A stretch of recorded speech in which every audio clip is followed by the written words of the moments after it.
So this week, Disney has signed an acquisition agreement to acquire 21st Century Fox.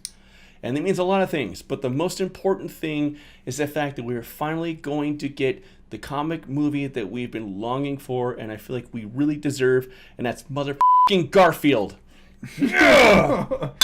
Not Avengers meets X-Men. No, Garfield meets Odie, Arbuckle Wars. Welcome back to the second draft. Welcome back.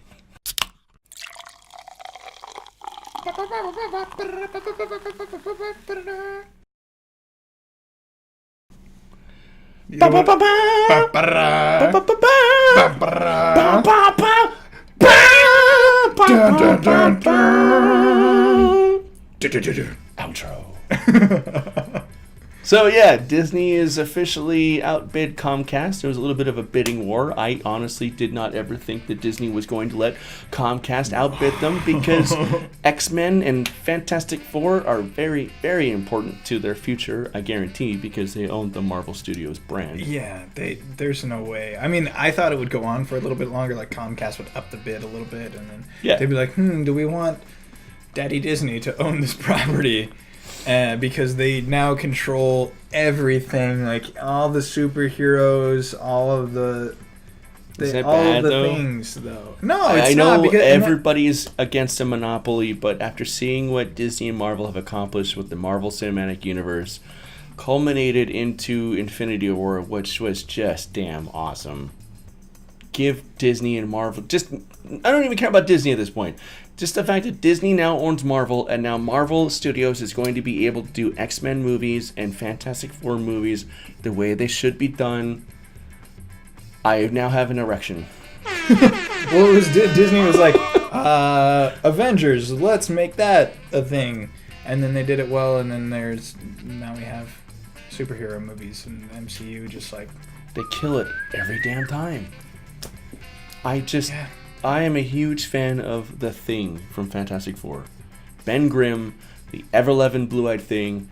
I just want to see The Thing done properly. I don't want to see Michael Chiklis in a Ninja Turtle suit.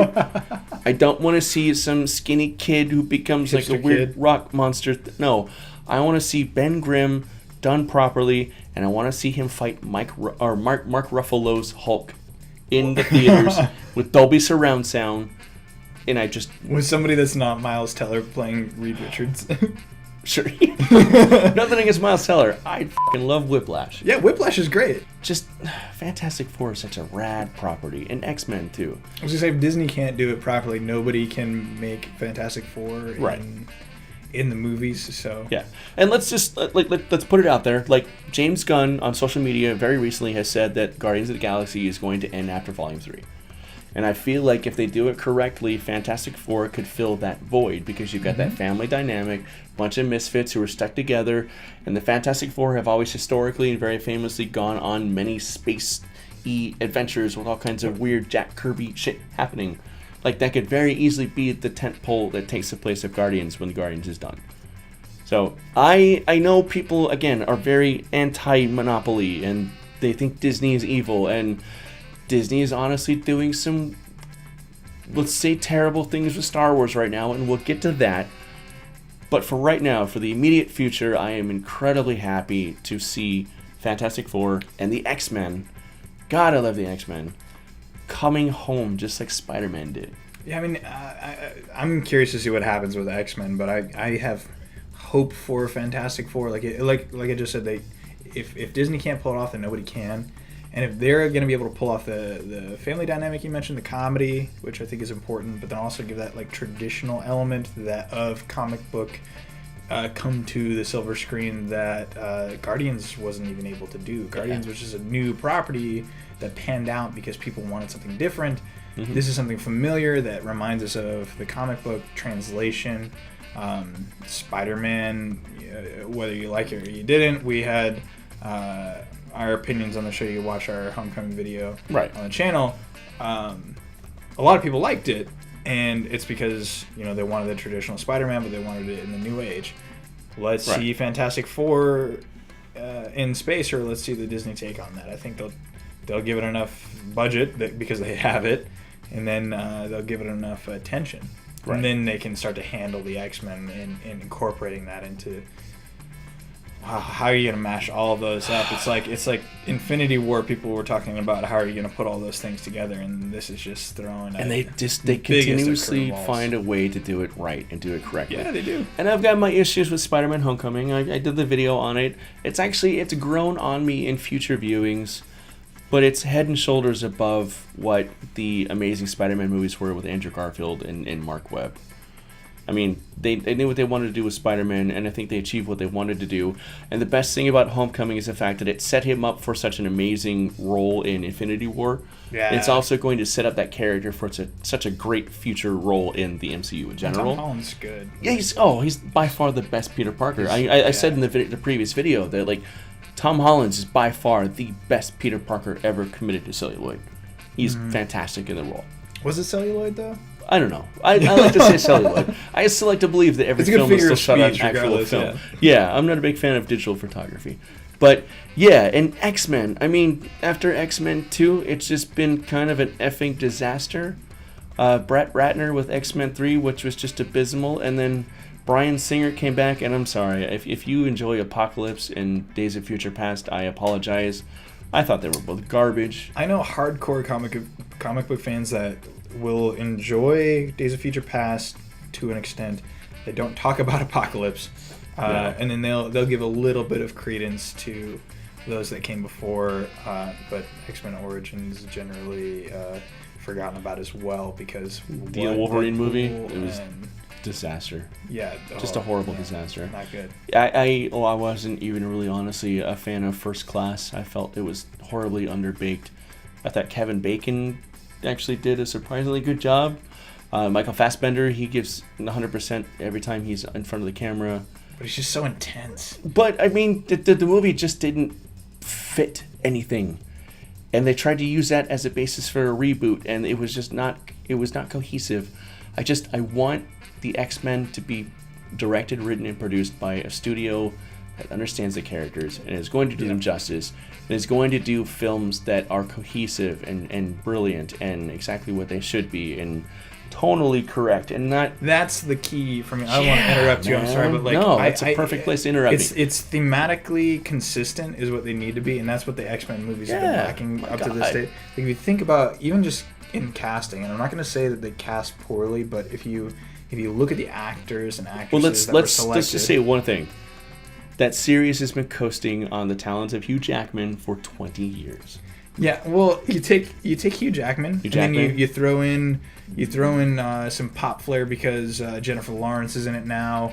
You throw in James McAvoy, and she you say, hates those damn movies. Can we make something happen here? And they just, all of them are. Like Jennifer Lawrence, for instance, is a great actress, but she has to be in the right role, in order to really dig into that. With a good director too. With a good director, yeah, and it's not, and it's not what we're seeing with X-Men. Like she's not. No. She doesn't get to the right place. No. And Fassbender even is like, I'm holding down this really dramatic role when James McAvoy doesn't really know what he's supposed to be. McAvoy's he's a talented actor. I adore McAvoy. I love him. I just recently watched Atomic Blonde for the first time, and I thought he was just incredibly dynamic. I haven't seen it yet. I haven't seen Split yet. I know I should, because I've just been so apprehensive about M. Night Shyamalan in general. Yeah. But every time McAvoy shows up, he's dynamite. But the X-Men movies they lack cohesive direction. And it's even with the most talented actors at your disposal, if you don't have a good foundation in place and no direction for those actors, even if they're amazing performers, they're still gonna kind of just do what they can, but they need guidance. I mean, superhero movies are inherently character driven. They need and by nature of being on the big screen, they need to have some modicum of plot. They have to have a driving force behind the story, but at the end of the day, they need to be character driven. And when you're in an X-Men movie, there are two studies of how you handle having such a big cast in First Class. You've got all of these incredible characters that are just thrown in willy-nilly, and they have relationships with one another that are explored on screen but are never really validated. There are a lot of promises made, but you never see those promises fulfilled. And that's is not only a screenwriting maxim, but like a storytelling maxim. Whatever promises you make in the early acts of the film, you have to eventually fulfill later on. And they just don't do that. If you look at the polar opposite is Infinity Wars.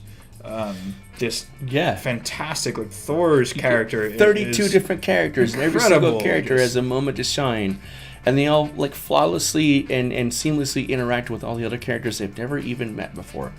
Like you throw Thor in with Guardians of the Galaxy, and it's like they've known each other for 20 years. Yeah, they just fit together, and it's just because they know the characters so well. Yeah, and I feel like every movie that I watched from X-Men, Mystique changed. And now this is becoming more of an X-Men. Right. This is becoming more of an X-Men video than it is Disney plot. This is important, though. This is very important. Yeah, I mean, like these are the things that like fans like ourselves are most curious about. I don't know. She's a different character in every movie. We want to see a badass Magneto. Like nothing against Ian McKellen. He was a great Magneto, but.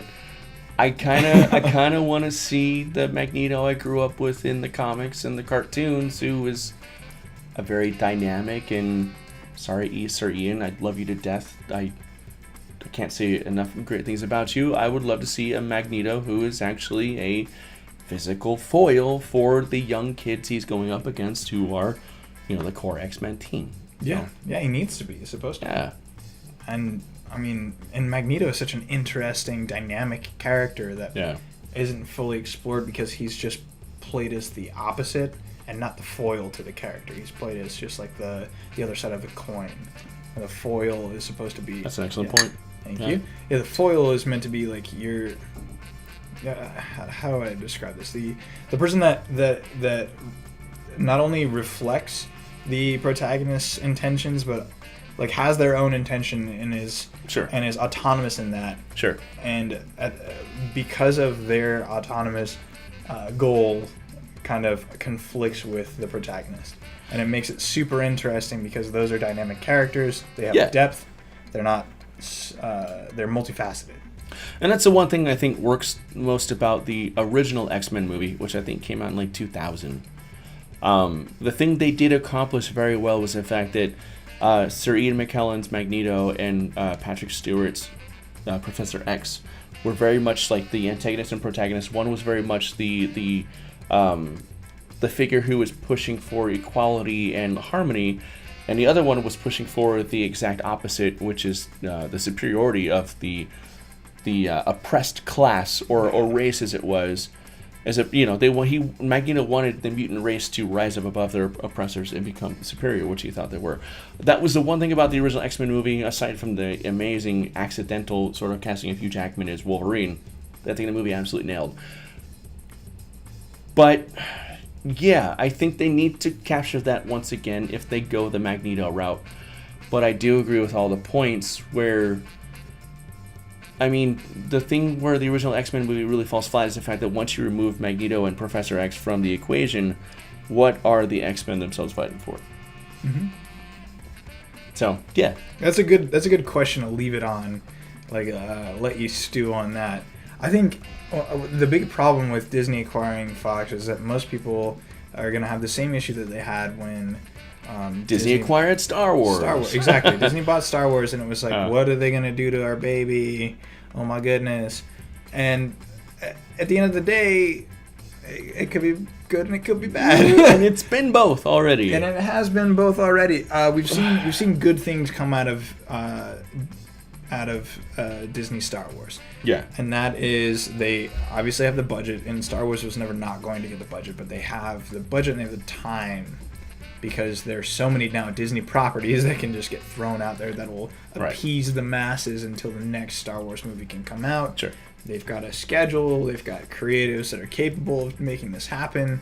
Well, that's all kind of gone out the window lately, but continue. For the most part, they have creatives that can make this happen.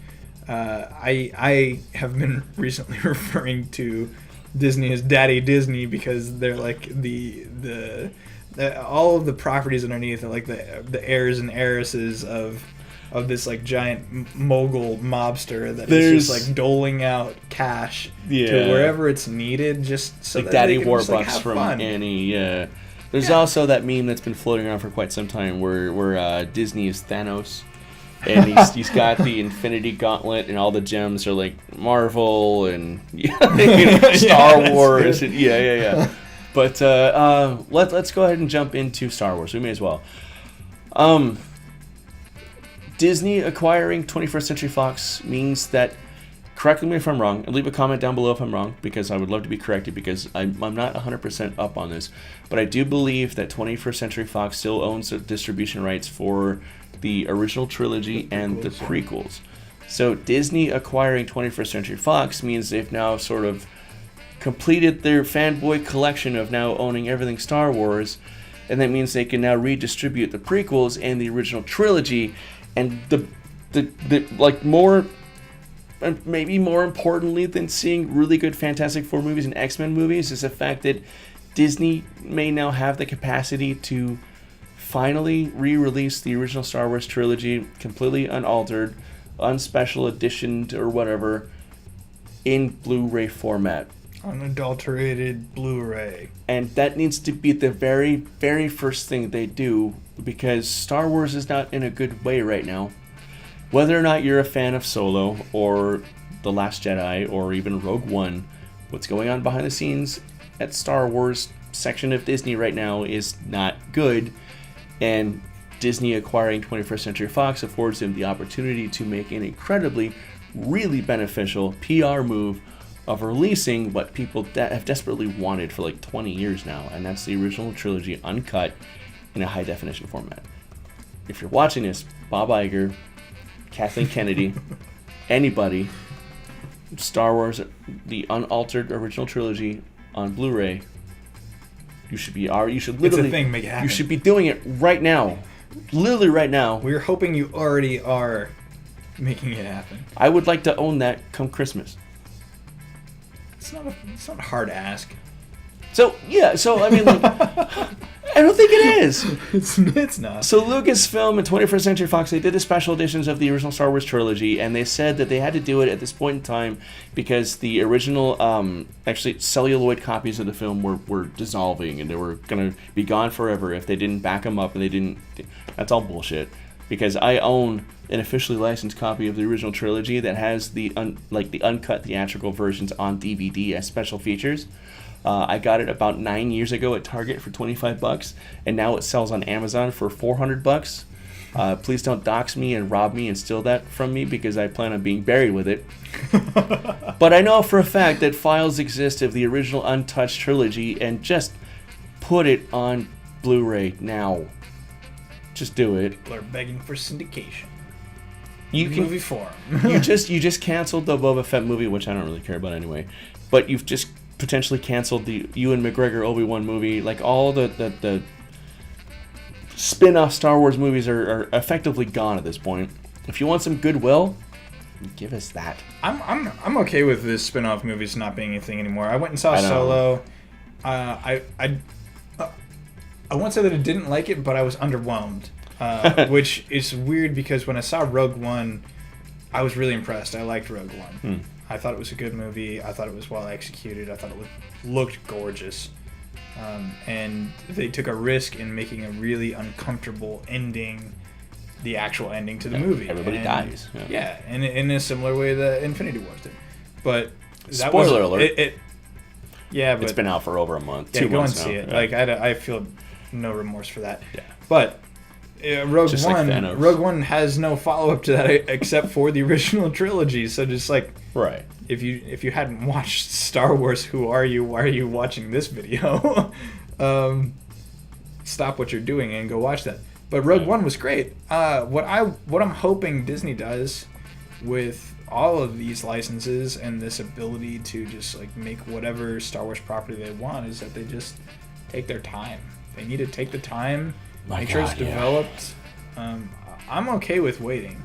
I'm the same way with a lot of books, and I think there's a lot in the Star Wars universe as far as authors goes that and things even that aren't necessarily canon that could make incredible Star Wars movies. Sure. I mean, I've met in person Chuck Wendig and Delilah Dawson. These people have really incredible stories behind Chuck Wendig's stories, Aftermath, like explore really what happens. I own Aftermath. And it's good. And Delilah Dawson has an entire stories on Phasma, and like there are depths to these characters and to these stories that haven't been explored yet in film. Obviously, Phasma was not explored. It's like somebody said, Phasma's pretty interesting. Maybe we should give her some sort of characterization and some actual motivation, and actually maybe delve into this interesting character that has been touted as a fan favorite, even though nobody can really say what they like about Phasma or really anything about her. Unless Disney. they've read the books. Yeah, I mean, the story is there, is what I'm saying, and there are talented people that are writing those stories. Right. Just take the time to talk to them about where these characters are coming from and make these movies properly. That's all that I'm saying. Yeah. So let's wrap this up. Let's break it down. Disney acquiring Fox. The three big highlights, for me at least, are the fact that we might actually finally get a good Fantastic Four movie and maybe a good franchise. The X-Men are coming home under their home banner, and I expect they'll be treated with the same respect and reverence as all of the other Marvel properties have been treated by Marvel Studios. Yep. And I absolutely adore the X-Men, so I cannot wait to see what comes about from that. And 3, maybe the Force, Buddha, Allah, Jesus, and God willing, we finally get the original trilogy untouched on a high-definition format. And or just a Star Wars movie that takes the time to actually come together and be delivered in a format that it deserves to be. Yeah. It just take your time. We'll wait for it. People will be hyped. Yeah. So that does it for this edition of the Second Draft. Thank you for joining us and hopefully having a beer and talking about this massive entertainment news. And once again, leave a comment down below what you think will come about from this acquisition from Disney and what you hope will come about from this acquisition. And if all else fails, just tell us how much Cobra Kai is amazing and how Alex and I should just kill ourselves for not liking it. Or maybe your favorite Garfield joke down in the comments below. That's all. Bye. Yeah.